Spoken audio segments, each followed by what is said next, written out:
Good morning, everybody. It's 9 o'clock, so we should get started.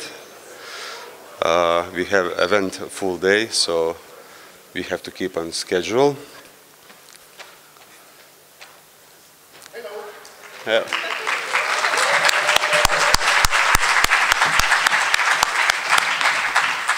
I don't know if you remember me from last year, but congratulations, and this is going to be like fun times. It already has been the workshops, and everything is so cool. Thanks so much for picking this up. You're welcome. Welcome to the city of Mostar. No, it's okay. So, dear friends, colleagues, and members of Global Open Geospatial community, on behalf of the entire organizing team, it is my great pleasure to welcome you to the FOSS4G 2025 here in the beautiful city of Mostar.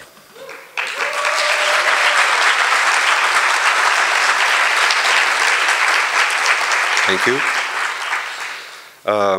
My name is Marko Puljic, and this year's conference chair and CEO of Ecoplan, the leading Herzegovina consulting company for spatial and urban planning and architectural design.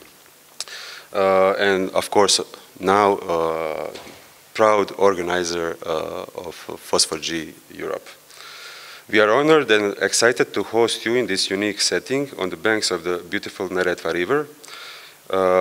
Mostar is a place where the East meets West, where cultures blend, and where history, nature, and innovation flow together, much like the Neretva itself. Known for its iconic bridge, warm hospitality, and now for being the proud host of Europe, a leading event dedicated for free and open source software for geospatial. So, a little bit about numbers for this year's conference. There are almost 400 of us here from 40 countries. Here are also 36 local organizers and volunteers organizing all of this. 146 talks and 138 speakers. During last 2 days we had 27 workshops, and people have submitted 33 academic papers. So I would give a special thanks for our sponsors, because without them this event wouldn't be possible. Thank you. So I would thank GeoCat for being a platinum sponsor this year, GeoSolutions, TomTom, and Quarticle for being gold sponsors, Cloudfero, QField Cloud, MapTyler, and the European Space Agency for being silver sponsors, BGeo and GeoInnova for being bronze sponsors, and Camp2Camp, EnviroSolution, and QGIS España for being supporters of this event, and of course our media partner GIS World. Yeah.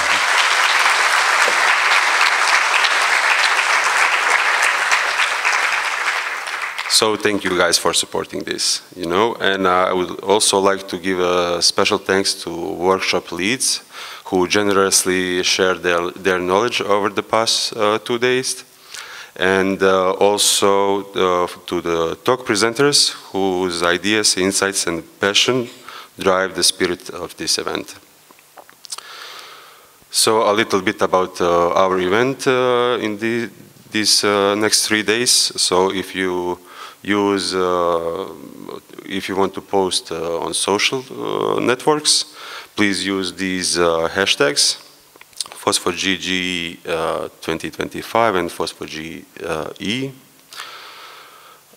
During our stay at the university, we have free Wi-Fi, so you are free to scan it now, or on the venue there are posters, you can scan it there. You know, use it wisely. It's for sharing code, not the cat videos. Now this is our schedule overview. As I said, over the past 2 days we had workshops in the morning, afternoon. We had scheduled free city tours.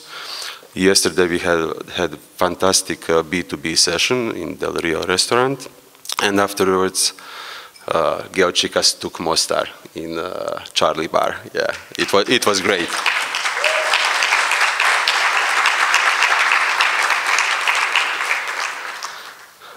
So during the next 3 days, of course, we have the talks in the morning and afternoon until 6 o'clock. Then after talks, we have the both sessions.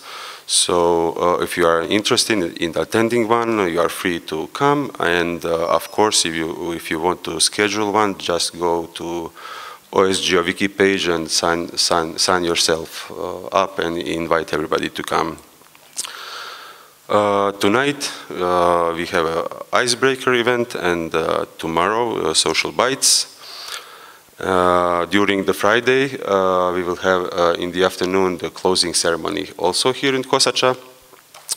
And during the Saturday, those lucky ones who got the ticket go to the trip to see Herzegovina, and some of us will stay in Mostar to have the community sprint at Students Center. So icebreaker tonight will be held in the Taboo restaurant and bar. You can scan this QR code. It will lead you to the conference website with details about the event, so everybody is invited. So if you are a first year comer or long time of FOSS4G attendant, this is the great way to meet new people outside the formal schedule of the conference. Tomorrow we have the Social Bites event after the talks in the Pavarotti Music Center. So when you cross the Lučko Bridge, when you see this beautiful blue door, you are on the right spot. There will be live music there, and foods and drinks are the welcoming drinks are on us. Afterwards, you know, everybody can attend. Also, there is +1 social bites ticket. If you want to bring your friend, you can register at the registration table. So our venue here at the university, this wouldn't be GIS presentation without a map. We are at the Kosača building, colored here purple. Afterwards, after the keynote of the here in Kosača, we will transfer to the university. Those 4 buildings colored blue here. So we are at the Faculty of Philosophy, where is a registration desk, and during the breaks in the basement of the philosophy faculty, there will be coffee breaks. The Socrates amphitheater, where we have sponsorship area, so everybody is welcome to visit them. And then economics faculty, and at last civil engineering faculty, and during the lunch break, the lunch is served, catering is done by Student Center, so this is this red building in the corner of the map. So in case of emergency, these are national emergency numbers here. I hope nobody needs them these 2-3 days, but it's good to know. And in case of fire alarm, gathering point is the open theater on the campus. So I hope we will not gather here for this reason. So before we dive into the heart of the conference, there are some important people with us today, whom I would like to recognize. This week we will call University of Mostar our home. So this is a place of learning, dialogue and ideas exchange, and it is therefore a great honor to invite Dr. Ina Stojkic, the head of the Office for the International Cooperation at the University of Mostar, to officially welcome you to our city and our university. Dr. Ina, thank you. Ladies and gentlemen, esteemed guests, distinguished participants, on behalf of the University of Mostar and the University Management, led by Rector Professor Dr. Zoran Tomic, it is my great pleasure to welcome you to the official opening of FOSS4G Europe 2025, a conference that serves as a European extension of the annual Open Source Geospatial Foundation event, bringing together professionals from the world of geospatial information technologies and open source software. A special welcome goes to the representatives of local and national authorities who are here with us today, especially to the Prime Minister of Herzegovina-Neretva Canton, Mrs. Marija Buhac, as well to the Mayor of the city, Mr. Mario Kordic, as well to the members of the Board of Directors, the Vice President and the Secretary of the Open Source Geospatial Foundation. I would also like to express our sincere thanks to Mr. Marko Puljic, Director of EcoPlan, for recognizing the University of Mostar as an important partner and co-organizer of this event.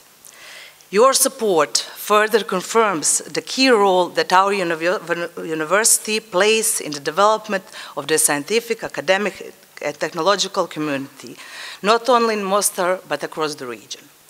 It is a great honor and true privilege to host such an important gathering, one that brings together leading experts and researchers in the field of open geospatial technologies.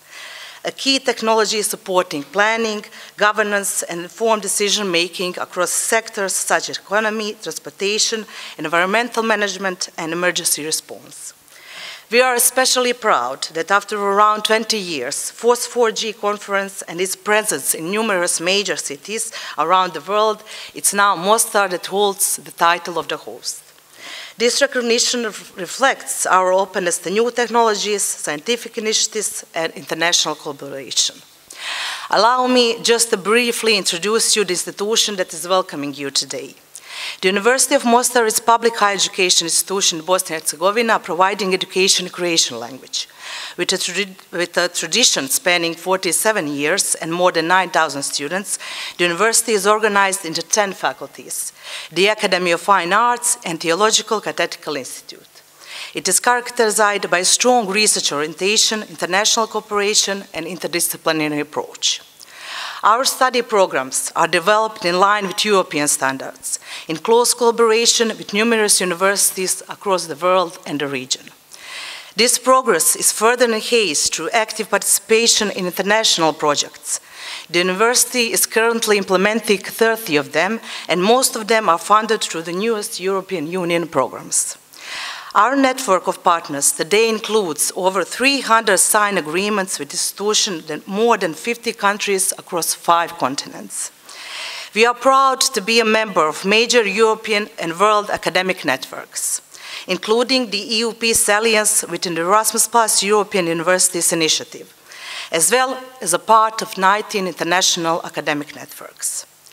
Through these networks, we actively promote science, mobility, and innovation while contributing to the sustainable development through cooperation with the community and industry. This progress of the University of Mostar has also been recognized on the global university ranking lists, where the university, being one of the few from this region, has achieved a very strong and commendable position. I would particularly like to highlight the recent success in 2025 World University Rankings for Innovation list, where the University of Mostar was ranked first in the world in the category of visionary leadership. Dear participants, After this official little bit of bragging, we hope that during your stay in Mostar, in addition to engaging academic and professional discussion, you will also enjoy the beauty of our city, its rich history, vibrant culture, and unforgettable views of Old Bridge and Emerald Green Neretva River. But above all, I hope that you will enjoy the heartfelt hospitality of our people. Once again, thank you for being here, and I wish you a successful and inspiring conference and pleasant stay in Mostar. Thank you. You know, Mostar is a great place to spend time with your friends. And this week, this is exactly what we do. I would like to invite Mayor of Mostar, Mr. Mario Kordic, to join us and say some welcoming words to all participants here. You know, Mario, last year the FOSS4G was in the Estonia, in the city of Tartu, and they were the capital of culture for 2024.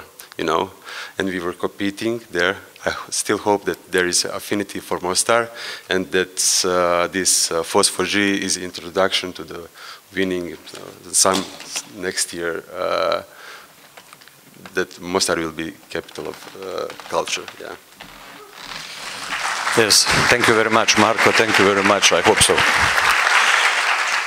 Dragi prijatelji, dragi učesnici na ovoj velikoj konferenciji, evo meni kao gradonačelniku, s obzirom da sam vidio program koji imate, predstavlja čast i zadovoljstvo poželjeti vam dobrodošlicu u gradu Mostaru. Program koji je ova ekipa osmislila je fantastičan. Ja ću pokušati negdje u cijelom ovome programu koji ja imam paralelno s vama ipak biti nekako što više dio ove fantastične priče.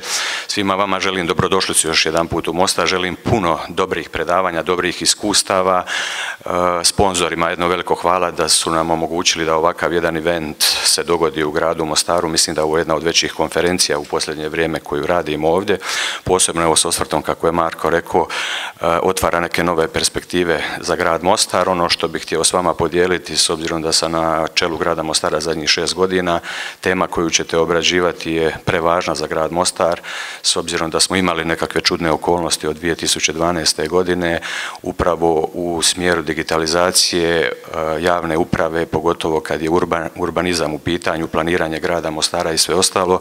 Započeli smo tad jedan fantastičan proces, međutim on nije doživio svoj nastavak zbog gubitka Gradskog vijeća grada Mostara.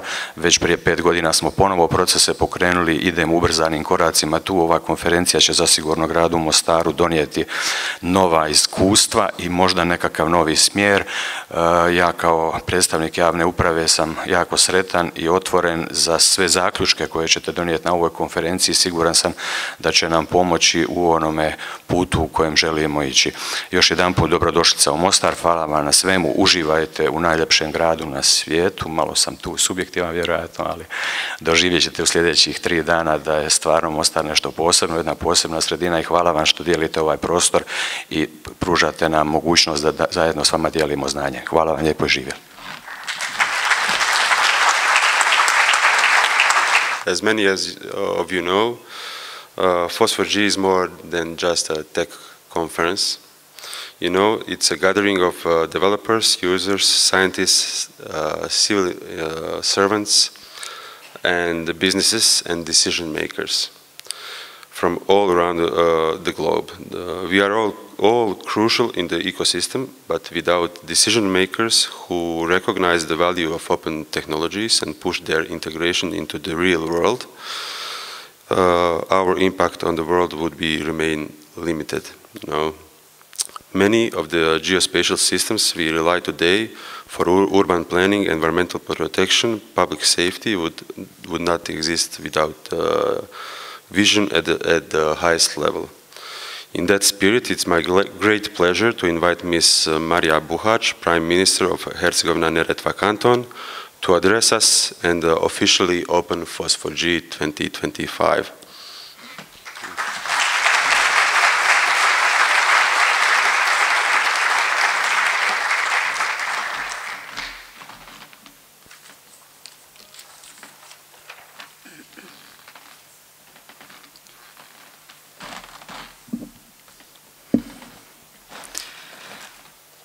Dear members of the organizing committee, participants of this important conference, members of the academic and business community, media representatives, ladies and gentlemen, it is my great honor to greet you both personally and on behalf of the government of the Herzegovina-Neretva canton, and to express our sincere pleasure to the Mostar and our canton are hosting the European edition of the world's most significant conference dedicated to free and open source software for geoinformation technologies, especially as this is the first time it is being held in Bosnia and Herzegovina. Therefore, special congratulations and deep respect to the organizers, the University of Mostar, the City of Mostar, and the company Ecoplan Mostar. Their vision, dedication, and commitment have made it possible to organize such an important international event and to open the doors for Bosnia and Herzegovina to reach a new level to excellence in science, advanced technologies, and professional exchange experience among globally connected partners. This conference brings together leading experts, research, developers, and representatives of institutions and industry. All those who share a common vision for open access to knowledge, tools, and data that help us better understand the world we live in. In this way, Mostar and Herzegovina-Neretva canton are not only symbols of bridges and connection, but also an epicenter on innovation, knowledge, and global cooperation in the field of the geospatial technologies. This is therefore a remarkable opportunity for our country not only to open our doors to the global tech community, but also to provide our local professionals, students, and institutions with the chance to acquire the latest knowledge, connect with global leaders, and work together on solutions to a wide range of challenges, from urban planning and infrastructure to environmental protection and more efficient response to natural disasters. With that in mind, I hereby officially declare this conference open with a special wish of our guests from all around the world to feel comfortable and welcome in our city and our canton. Thank you.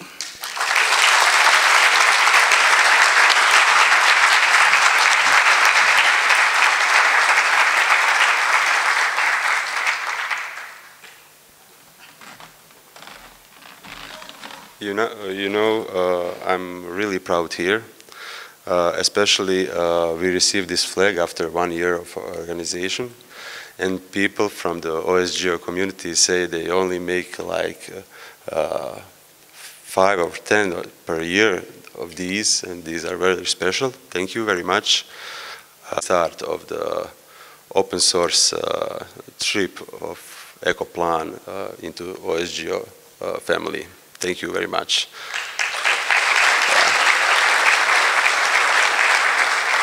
And one more thing I forgot to mention, on Thursday there is an open event on the GeoSolution room at 4:30. There will be paper during these 3 days, so if anybody wants to hold the presentation by themselves, they are free to sign up, and then we will have this session at Thursday.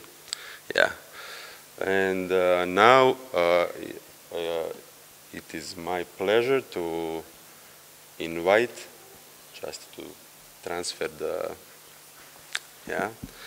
Dr. Emma Irving with the first keynote presentation. So Emma, please join me on the stage and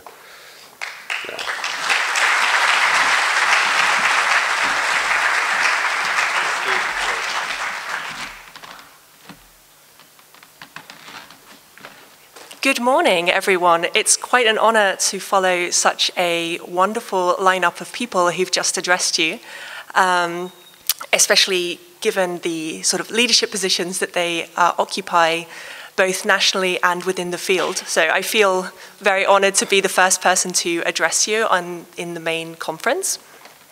Thank you to the organizers for inviting me. It's a great honor, as I say, to address not only the people who just went before me, but also such an incredible group of people who work in a field that I feel somewhat of an interloper in. So as I'll explain in a minute, my field is a little bit different from yours, but I'm hoping that this can be the beginning of a conversation between the lawyers and the technologists that will flourish and blossom as we move forward. So today I'm going to be discussing what lawyers, meaning people like me, need from technologists, people like you, within the spirit of making geospatial technologies work for criminal justice. How can we help the courtrooms of tomorrow with what we do today? So I'll start off with a little bit about me, because it is important for sort of understanding where I'm coming from. So my training is in legal academia. So what that means is I have a law degree and I have a master's and I have a PhD in law, but I'm not a practicing lawyer in the sense that I can't stand before a judge. I consider that quite a good thing. I realized quite early on that that probably wasn't for me. I was more of a researcher. So what that means is I've spent a lot of my career in legal academia. So I worked as an assistant professor at Leiden University for a number of years, where I started my work in digital evidence, which is what I'll be talking about. And from there, I transitioned to a role as a consultant in international criminal justice and technology. And in that capacity, co-founded the Phoenix Foundation, which is a Netherlands-based NGO that has the mission to leverage technology to support international justice, peace, and accountability. Now, why do I sort of feel the need to go through all of this with you? Well, that's to highlight that I'm just a lawyer. And you might notice I'm not necessarily up there with all of the technical lingo. If I misuse terms or I say things in a strange way, I can only beg your patience and would definitely welcome conversations about it later throughout the day. So that's just a little bit about me and a little bit about my background. So what am I going to take you through today? So I'd like to illustrate a little bit the role that Earth observation data can play in documenting criminal activity and human rights violations. Now, I understand, despite being just a lawyer, that geospatial technologies, of course, are broader than simply Earth observation data, and I'm talking more specifically about satellite imagery. Now, despite sort of knowing that this is just a subsection of what the field does, I focus on that mainly because in my field of international criminal justice, that's where we see most of the evidence coming from. Really, it's satellite imagery and Earth observation data that plays the biggest role in accountability at this point in time. But I'm hoping that will continue to evolve and change over time. So once I've taken you through a few examples and illustrated the role that Earth observation data can play in documentation, I'll identify the problem that we have in getting that great important data and information into the courtroom. So where are we falling down? Why are we missing some of the potential that this data has for criminal accountability? And finally, I'd like to propose a solution to the problem, which is digital evidence principles. So I'll identify a few different digital evidence principles that I've derived from my work in international criminal justice, and sort of propose ways that you might think about incorporating them into your workflow and into your sort of way of thinking about the work that you do. So let's start then with some examples of what Earth observation data can tell us about human rights violations, about criminal activity. Now, there's a whole range that it can tell us, and actually in preparing for this presentation, I learned a lot about the different uses that you can put Earth observation data to. It was a fascinating exercise, the research for this presentation, because really my focus is on the first three, the ones in orange, mainly because my specialized field is international criminal justice. So really I focus on war crimes, crimes against humanity, genocide, the really sort of gnarly stuff. But of course there's a whole range of other things that you can use Earth observation data to try and see. So I'm going to take you through, as I say, a couple of examples of the first three, just because I'm more familiar with them. So the use of satellite imagery in the detection and documentation of unlawful killing. Now, this is one of the areas where satellite imagery has the longest sort of history of use. But this is just an example from the conflict in Ukraine. It was a a report put together by BBC that shows the use of satellite imagery in the detection of alleged mass grave sites. And it shows the documentation of that alleged site increasing over time and becoming larger. So through satellite imagery, you can see the disturbed earth, and then the allegation is that disturbed earth indicates the presence of a mass grave site. Now, of course, the satellite imagery in and of itself on its own isn't going to tell you an awful lot, but when you put that together with reports from fighting on the ground, reports from documenters working on the front line, then you can start to build a picture, and satellite imagery can be one part of that. Another example of how you can use satellite imagery in the detection of unlawful killing comes from the case of Al-Wafali at the International Criminal Court in The Hague. So this is a particularly interesting case for me, being someone who works at the intersection of technology and international criminal justice, because it's what's been called the social media case. So the Al-Wafali was a commander in one of the armed groups in Libya. I say was because he's been reportedly killed. So in that sense, the proceedings at the International Criminal Court have stopped, which in some ways, I mean, in many ways is a shame, because it means that this case didn't move forward. And it's an interesting case because the arrest warrant for Al-Wafali was based in very large part on about 7 social media videos from Facebook and YouTube. And it was the first time that we'd ever seen that happen in the on the international level. And these videos, when the arrest warrant was released, there were clickable links in the arrest warrant itself. So it was pretty groundbreaking, and it meant that you could go on and watch them. Not that I would recommend that anybody do that, because they're pretty awful. But in part of the analysis that both the International Criminal Court and civil society groups did at the time was to look at the videos and geolocate them.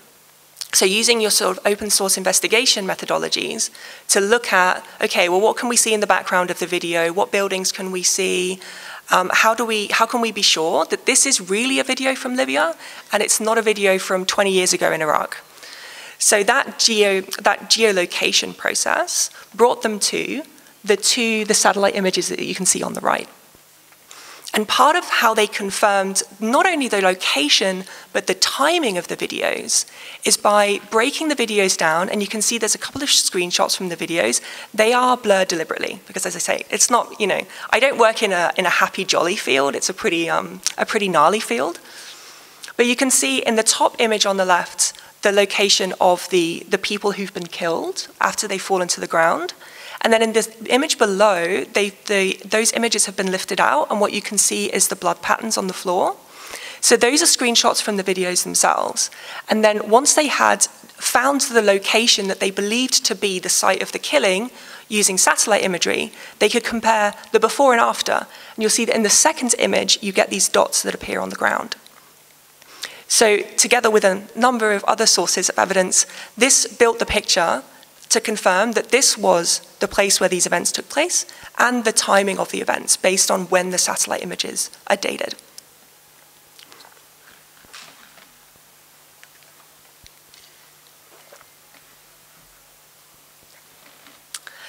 Another example, and I appreciate this example because I think it brings together not only satellite imagery, but other sort of geospatial technologies. This was a report done about Sadnaya prison in Syria, which is notorious for being a site of enforced disappearances, detention, and torture. Now, it's since been liberated after the fall of the Assad regime. So this report dates from, I believe it's 2018, or it might be a little bit earlier.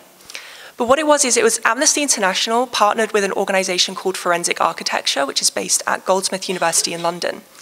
And they took the satellite imagery, which was the only kind of imagery that they had of the prison because there hadn't been any photos taken of it in a number of years due to the security concerns that the Assad regime had around the building.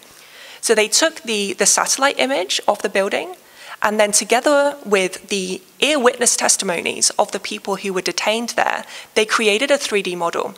And you can go and look at this 3D model online. It's incredibly interesting and quite harrowing. Because they built it with, as I say, ear witness testimony. The people there were kept in complete darkness and in complete silence. So based on what people remembered about how the door sounded when it closed, water dripping, banging on pipes, they were able to reconstruct the inside and the outside of the prison, and you can like walk around it, so to speak, as using this platform and view it from different angles. So they brought all of this information together to build this platform to, well, hopefully maybe in the future pursue accountability against those responsible, but at least to draw attention and document what happened here. Okay, my final international crimes example that I have for you is the use of satellite imagery in the documentation of the destruction of cultural, religious, and other heritage. So here again, I'm going to be talking about something that was done at the International Criminal Court. So in the case of Al-Mahdi, which was a case concerned with Mali and the destruction of cultural buildings in the city of Timbuktu, they created this online platform together with another sort of forensic architecture style company called Situ Research. And what it allows you to do is when you log on to the website, it gives you this image of the city of Timbuktu. And then the different little notes are places that you can click that take you to evidence about events that happened at that location. So for example, when you click on one of these little labels, it will take you to something like this that has photos of the befores and the afters. It has a 360 image at the bottom that you can spin around in. And it has in the top right-hand corner a satellite image that has a slider so that you can slide over to see before and slide over to see after. So all of that bringing together sort of like a very detailed picture of the destruction that took place in the city of Mali of religious and cultural buildings. So those are just some examples from the work that I'm in personally, but as I say, in putting together this presentation, I came across some really amazing work that other people are doing, such as in the right to food, using satellite imagery and Earth observation data to detect the proportion of arable land being used for particular crops, and the right that that plays in detecting how well the right to food is being respected. The same with the right to water. Like human rights organizations in the UN are using this imagery to track how well these rights are respected or not in particular places. With the right to work, for example, they're doing work with deep learning algorithms to detect unlawful mines and forced labor in mines in parts of Africa. And then, of course, there's things like the right to education, how close is the school to the village, to the population it's meant to be serving. So I learned an awful lot about outside of my field, which was great. Okay, so I've just spent however long taking you through these examples that show you the potential that Earth observation data has in documenting crimes and in pursuing justice for those crimes. So what's the problem then? It sounds like we've got it all wrapped up in a nice bow and we're ready to go and we can use it and it's great. The problem that we're facing in all fields, I would say, is an erosion of trust in the ecosystem, in the information ecosystem.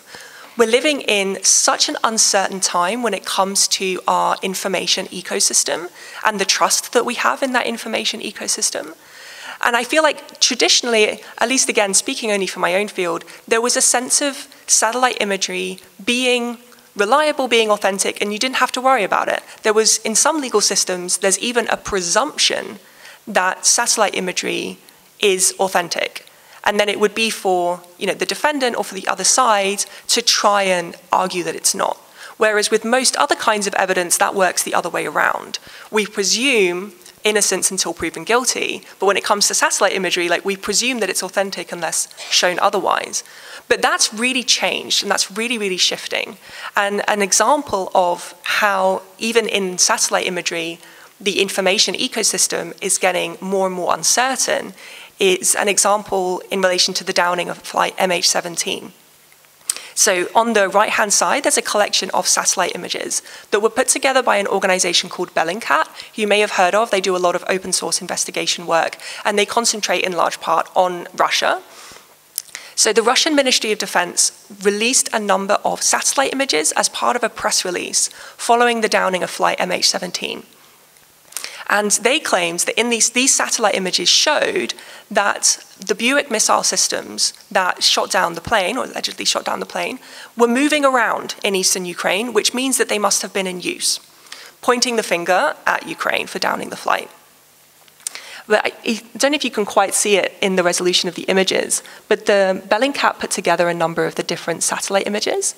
And The one that's circled is the one from the Russian Ministry of Defense. And in that one, as you can see, there's an object missing that is present in the rest. So this was the image that they put forward to say, look, the Buick missile system wasn't there on the 17th of July. So it was out there doing, shooting down planes. Whereas in all of the other images that were taken at different points in time and gathered from Digital Global Google Earth, the object is there, both on that same day, before and after, creating a sort of a strong argument here that the image that Russia put forward was either edited or was actually taken at a very different time and was given a different timing label. But this kind of material just feeds into the problem of a lack of trust. And if lawyers and judges don't trust Earth observation data, satellite imagery, they won't use it. So if I, as a lawyer, although as I said at the beginning, I'm not the kind of lawyer that appears in the courtroom, but if my colleagues who do have a piece of satellite imagery that purports to show something really important, like the destruction of a building or the site of torture, if they have a doubt about it, they can't use it. And it's the same with judges. If judges have a doubt that something is, whether it's authentic or not, they're not going to be able to use it. So how do we make sure that the potential of Earth observation data that I outlined in the beginning of the presentation is actualized? How can we make sure that that is really making its way into the courtroom tomorrow, 5 years from now or 10 years from now, in a way that can really help the efforts of international justice? So in that sense, I'd like to spend the rest of my time taking you through the approach that we are taking at Phoenix Foundation to trying to overcome this problem. So I'll be putting the case for digital evidence principles, outlining what some of these digital evidence principles are, or they continue to be a work in progress for us, explaining a little bit why these principles matter, and ultimately kind of trying to tie together what us lawyers need from you when we're reflecting on these principles.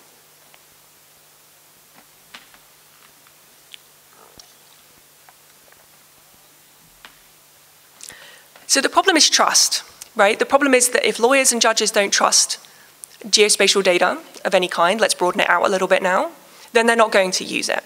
So how do we make sure that they can trust it? That's the point of the digital evidence principles. Different legal systems around the world have different approaches to evidence.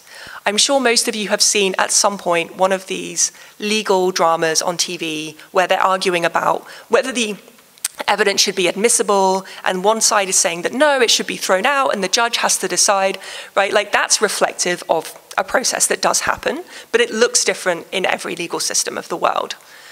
In some legal systems, you have certain rules about admissibility that you, for example, if my sister told me that her cousin told her that his friend said, like, that's too far removed from many legal systems, but not for others, right? Like, that in some places that might be okay, and in some it's not. But the digital evidence principles, the idea is to try and find some kind of common ground across all these different jurisdictions, and from there, disseminate them so they can be incorporated into the workflow of people like you, who are really at the beginning. When stuff makes it to my desk, it's already been through a whole lot of hands, so you're really at the beginning of this process. Before I launch into these principles, a quick run through of the rules of evidence. Now, as I've just said, in these law programs, you see lawyers arguing about admissibility. So basically, admissibility means whether evidence is accepted in the court or not. It has to be admitted to be used. And this is where this example of my sister told me that her cousin told her, like, in many systems that would be inadmissible because there's a rule about evidence of that kind. So you just couldn't use it. You couldn't put it forward like a lawyer can't put it in before the judge. So there's going to be a sort of a baseline of admissibility in a legal system, and you have to get above it in order for your evidence to be in any way used in that courtroom. Now, some of the factors that affect admissibility but also affect how we perceive the evidence are things like relevance, reliability, and authenticity. So when I say relevance, what I mean is that that piece of evidence has to be about the thing that the court case is about. So if I've got a court case about something that happened in Libya, and someone wants to put in information about something that happened in Bangladesh, like it's not relevant, so you can't use it. I mean, that seems like quite an obvious one, but it comes up as you'll see later. And it also has to be reliable and authentic. It has to be what it purports to be. Is that image really of that place and time, or is it of something else? Just some sort of like very basic kind of outlining of what the evidentiary rules are. So, let's dive in to these digital evidence principles.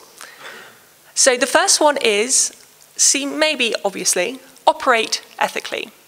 Now this is important not only because it's important to operate ethically, but it's important because if you have evidence that has been collected unethically, there's a good chance that a judge is going to declare it inadmissible. So if you've got something that was collected by harming someone, by breaking into their house, by doing something harmful, or by engaging in a mass violation of privacy, there's a good chance that the judge is going to throw it out. So when you are developing your software, when you are collecting data, when you are putting together data sets, organizing data sets, and doing all of the important work that technologists do, remember to operate ethically. What that means will differ slightly between different fields, right? And that's fine. But there's a baseline of do no harm, privacy, and to a certain degree, objectivity. So if you're putting together a data set in a way that is designed to highlight, for example, just taking something from my work, if I'm collecting evidence, I'm collecting, let's say, cell phone data about a particular conflict, if I'm only collecting it from one side, I'm not being objective. And 10 years from now, when I'm trying to use that data, the judge is going to say, where's the other bits of data from the other side? And then I had to say, well, I don't have it because I wasn't objective in the way that I collected it. So this is an important first barrier to admissibility. Operate ethically. And as I say, that can mean different things, but there will be a sort of a baseline here. And just as an example of do no harm, is there was a lot of organizations in Bangladesh, in Cox's Bazar in Bangladesh, after the sort of, still ongoing difficulties in Myanmar with the amount of people who fled across the border following the conflict, of just going in there and collecting victim names and information without thinking about how they're going to secure that list, how they're going to secure that data, and then with the very distinct risk of that data then making its way into the wrong hands. So that would be an example of how you might think you're doing the right thing, but you're violating do no harm, because you're actually putting these people at greater risk than they were before. So another thing to keep in mind in your work is try as much as you can to document provenance. So who is the author of a particular thing? Who is an author of a piece of software? Who collected the data? Who authored it, right? So like in my field, we would think about who took the photo, who made the video. Because this is something that can be an admissibility issue. If I have a video but I don't have the person who made it, the judge might just throw it out straight away. And that has happened. Now, of course, in the social media world, that's particularly problematic. I mean, in the Al-Wafali arrest warrant that I talked to you about, the social media case, they didn't know who the author of those videos was, which is why, from my point of view as someone who works in the digital evidence space, that it's a shame that it didn't go forward, because it would have been very helpful to see how the judges would have dealt with that, because we would have learned a lot in terms of then how we go forward. But as a general principle, you need to be documenting provenance as much as you possibly can. Where did the data come from? Who collected it? And linked to that in many ways is preservation. So the two principles I've just talked about, provenance and now I'm talking about preservation, are in some ways connected to the next principle I'll talk about. But the idea of preservation, essentially, don't change the original. This idea of a golden copy, right? If you have collected data, or you've taken a photo, or you've taken a video, or whatever it is that you've done, always keep a golden copy. If you need to make edits, for example, on a satellite image, maybe you want to clear up the cloud cover, you want to try and clarify the image a little bit, do so, but do it on a copy. Always do it on a copy. Make a golden copy, which is your original, and then from there make copies of that. And also document carefully how you have preserved the original. What steps did you take? Did you use a hashing cryptographic hash? Did you do something else? Document all of that as much as you possibly can. And this is really going to feed into how authentic and how reliable that evidence is considered to be. Because if you've got a video and you were like, well, I made some changes to it, that's really going to raise questions to authenticity for a judge. They're going to want to see the original. Even if they also see the copy, they always want to see the original. So those two principles, provenance and preservation, are in some ways sort of subsets of this one, which is auditability. So what do I mean by auditability? Essentially, create an audit trail. An audit trail that allows someone else to go back and redo your work, right? Allows them to reproduce your work. They need to be able to see every single step of the way. Now, as technology becomes more complicated and as we insert AI into that technology, like this one particularly, becomes tricky, but is so, so important. You have to document everything you're doing. I feel like this, I'm going to sound like a broken record by the end of this, but documentation is everything when it comes to evidence. Like the idea of chain of custody, which is, again, something that you see in these legal programs quite a lot. Oh, there was a break in the chain of custody. Well, what does that mean? In a sort of offline world, I steal the flag, the very special flag. I know, I went there, I did the thing. I steal the flag, right, and then I hide it. And Marco quite justifiably calls the police, because how could I do that? And then the police go and then they find it in a cupboard and they bag it as evidence of my heinous crime. But then they just leave it there in the corner and they go off and have a coffee and then they come back. And you know, it's still there, but the bag's been opened. And we're like, it's a bit weird. And then they take it to the courtroom and I get arrested and all the rest of it, right? I would then argue, well, someone might have tampered with it in the time that you went to have your coffee. You know, someone might have planted it there. I didn't put it in that cupboard. I didn't steal it. You left it unattended for 10 minutes. Someone else might have come and put it there. That's exactly what chain of custody is trying to prevent. Those officers should have taken the flag in the bag with them to have coffee, because then I couldn't have tried to argue later that someone might have planted it, because it was at no point was it unattended. Now that sounds super simple, and I'm sure you're thinking, in the technology space, that is nowhere near that straightforward. Yes, completely agree. It doesn't mean it's less important. So you still need to be documenting this chain of custody. Who had access to it? When did they access it? How did they access it? Why did they access it? Who changed it? How did they change it? Why did they change it? When did they change it? So to build systems that basically log automatically everything you do, so that you can almost sort of push a button and print it out. Probably an oversimplification. But the idea being that in your systems that you're building, in the software that you're building, build it in a way where all of this is logged. I mean, possibly you're doing this already, and you're like, yeah, I'm okay. But just in case you're not, build it in a way where everything is documented. It's going to be so important in enabling the information that you're collecting today, or that you're working with today, or that you're building today, to be useful in a courtroom tomorrow, or 5 years from now, or 10 years from now.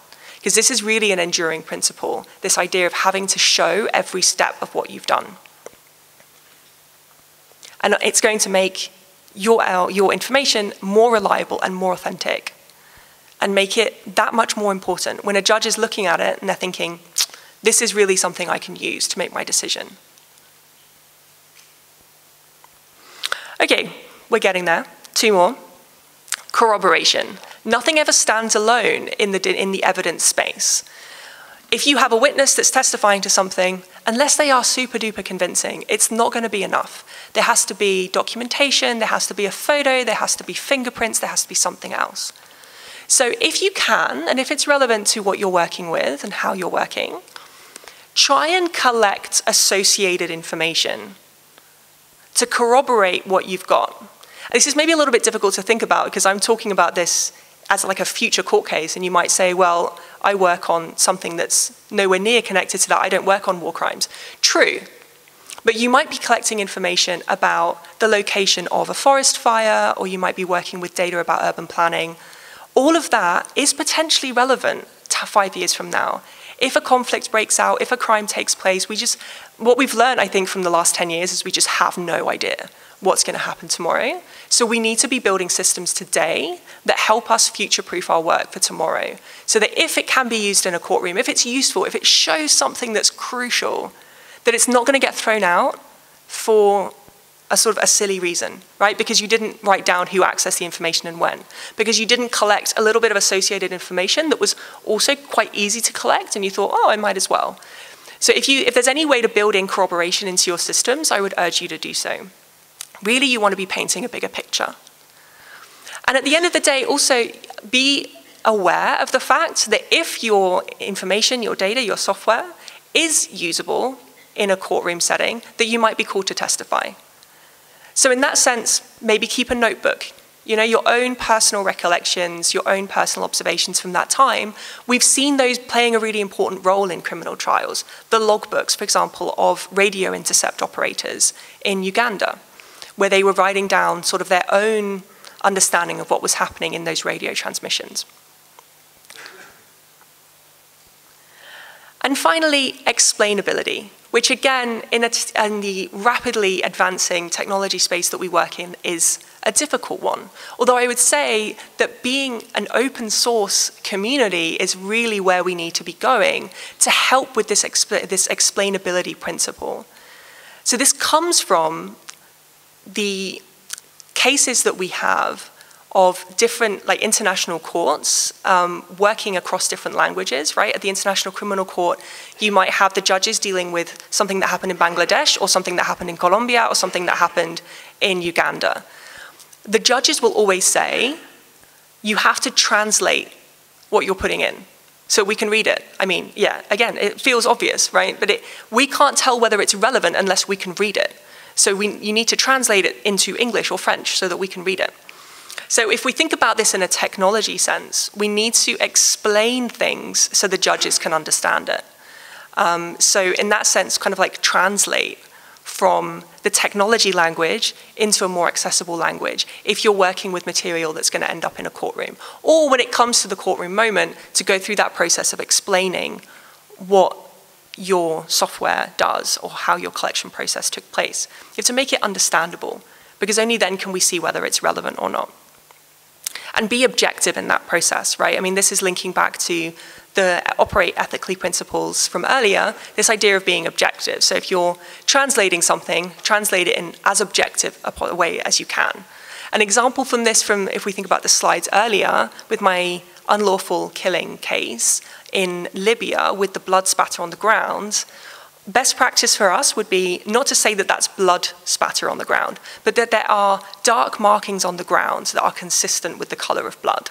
I mean, that sounds very lawyery, right? But it's a more objective way of describing it, because I'm leaving my assumption about what it is at the door and just describing what's in front of me. So how can you help? Well, basically, you can help by trying to keep these things in mind. And it might not be something that you can actualize today with what you're working on, but if you start a new project and you think, oh, this is something that maybe I could make more explainable, or I could build in some documentation processes, or I could make sure that I'm keeping a logbook. There'll be small things, potentially small, maybe potentially big, I don't know, you'd have to tell me. But they can be really potentially small, potentially big, but always crucial steps that you can take by incorporating these digital evidence principles into your thinking, into your workflow, into your work, into your collection practices, into your storage practices, really any part of the work that you're engaged in, can make the difference between it being usable in the courtrooms of the future and it not being usable, of it playing a role in criminal justice and it not playing a role. And as I say, you might tell me, Emma, I work in something that's just got nothing to do with war crimes. And I'll be like, that's great, and long may it remain so. But we just never know what it's going to be useful for. And one last example to leave you on in this respect. We have a lot of cases now, criminal cases, where detectives from 20 years ago put something in a bag because it has you know, blood on it, but we don't have the technology to test it. And today we do, and not only can we test it for DNA, we can run it through these family genealogical programs so that you can find the third cousin of the person whose blood that is, and then that way find the perpetrator. Whether it's 20, 30, 40, 50 years ago, that someone put that sample in that bag and kept it because they knew maybe one day. So I would urge you to adopt the same mentality that maybe one day what I'm doing will be important for criminal accountability. So I need to work today with that in mind and try and incorporate these digital evidence principles into the work that I'm doing. That's all from me. Thank you so much.